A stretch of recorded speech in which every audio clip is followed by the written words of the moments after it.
I don't think corporates are looking today saying, I need an ABF solution. What they're looking at and saying is, I have CapEx needs, I have growth needs.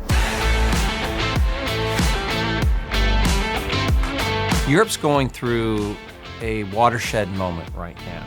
Europe has enormous capital demands coming because of the political priorities of the continent. That gives a really natural space for our asset-backed finance business to step into and be a provider of that capital.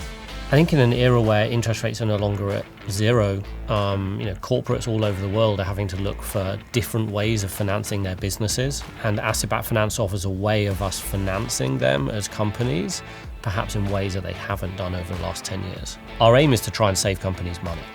We want to offer a financing solution which is going to lower their cost of debt. But if we can take assets and put them inside a box and then finance those assets, we can achieve an IG rating and an IG level of financing.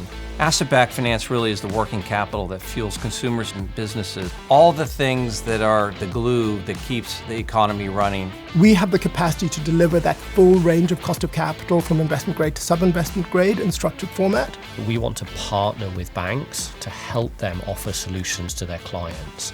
We have 16 origination platforms across Apollo, a number of them here in Europe, that do everything from aircraft finance to equipment finance. We manage well over 200 billion of AUM in our asset-backed ecosystem, so our scale allows us to offer solutions of a size but also complexity. We're extremely excited about the prospects for asset-backed finance in Europe.